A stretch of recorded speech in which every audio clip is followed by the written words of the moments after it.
And do you believe change is possible? I do.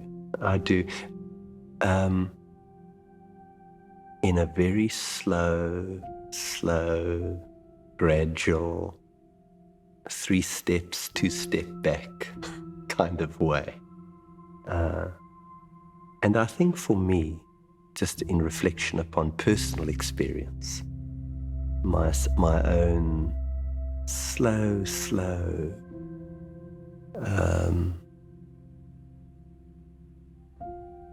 discovery of some of the gifts of God in my own experience. Yeah. I mean, you can't just tell somebody, go out and hit a home run. You can do it, go do it. Who's never practiced batting? If you're going to hit a home run, you have to do a lot of practice. Similarly, you can't say to someone, get over it.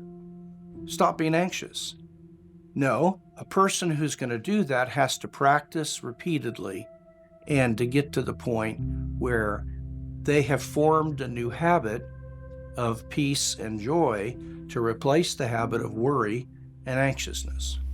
People cannot change how their bodies believe by willpower. We have a tremendous problem because we overestimate what we're able to do by willpower alone. And when life as a disciple, when Christ-like life becomes really available to people, is when we come to believe with our whole bodies what it is that we say we believe in our minds, that the Lord really is my shepherd, that I really do have a Father who is in heaven that is closer to me than the air that I breathe. Habits reside in the body. For example, anxiety is actually a habit that resides in grooves in the brain. And in order to rid oneself of anxiety, apart from medication, one would need to habitually practice self-talk that's better, certain prayer activities that would regroove the brain and form new habits and get rid of bad habits. If you really want to get people to change their behavior, part of what Dallas would say is, you can't aim at getting them to change their behavior.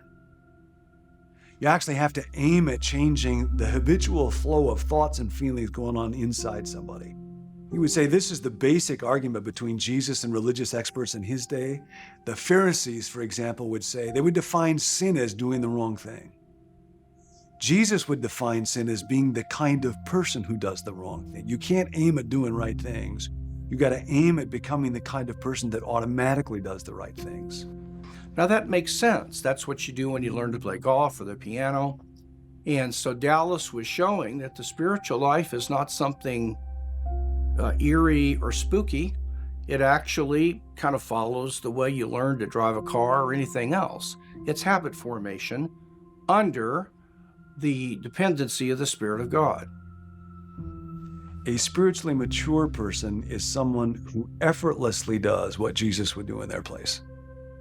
And of course, the word that immediately gripped us was effortlessly, because we tend to think of mature, I'm spiritually mature as somebody who's very effortful and might tend a little towards self-righteousness or pride or something.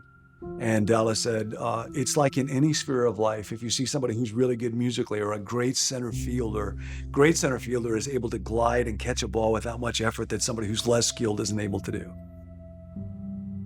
Dallas developed a framework that would allow one to bring these teachings about the kingdom into his or her own life.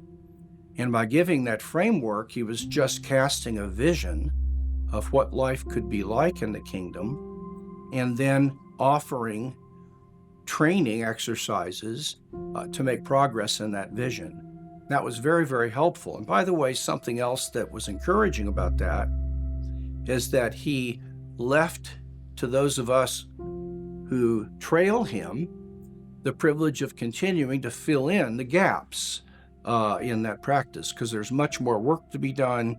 That's why there is a Dallas Willard Center, because work needs to be done on this.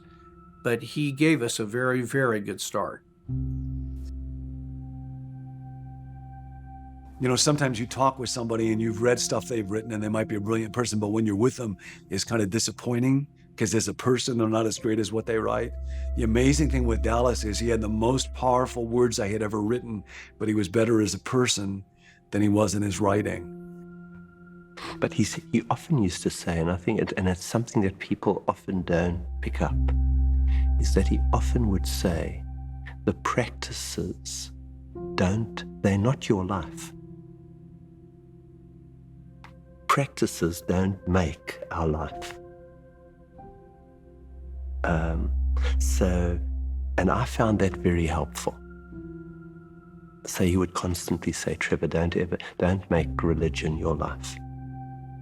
Make your life your life.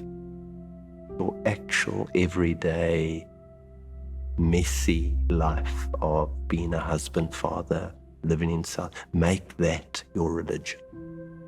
And it's within the context of that life, that messy life, that we embrace some of the practices of Christ so that that life may be changed by God and God's grace. You know, Dallas writes in the book that his thesis is that authentic transformation really is possible, and I actually believe that's true. And a big part of why I believe it's true is just because I have known Dallas. Yeah, there's kind of the Dallas that I think that most people know, the only Dallas I ever saw, the Dallas 50 years of age and older, who is who's brilliant, is a gifted philosopher, is a precise thinker, who's humble, who's connected to God. And if you talk to Dallas's relatives and people, a sister-in-law that raised him like a mom, you get stories of the Dallas prior to age 50, the Dallas that was frightened, the Dallas that was afraid of being abandoned, the Dallas that would frequently pull over as he's driving into school in his doctoral program and throw up out of anxiety. He doesn't believe he can do this. And it's a Dallas who he himself would describe as prideful. But I think Dallas himself is a great example of spiritual formation, his own life. More than anybody that I know, although Dallas was not perfect by a long shot, but more than anybody I know, that quality of a Christ-like character is what just kind of shone through him. And the reason that Dallas was a man of such compassion is that he took very seriously learning to live well in the kingdom. He practiced what he preached. The truth is, Dallas Willard is a mentor and a diamond cutter and a Southern Baptist minister. Thousands of people considering him a mentor. John Ortberg does, in fact. John, after listening to your series on the kingdom, your audio series on the kingdom for the third time, commented to me that nothing in his life, in his education, had impacted his ministry or theology as much as that audio series. My conviction that there is a way of life through which we can receive transformation is stronger now than it was when I first read the book. Part of it is because there have been ways that I've tasted that or experienced it a bit here and there in my own life.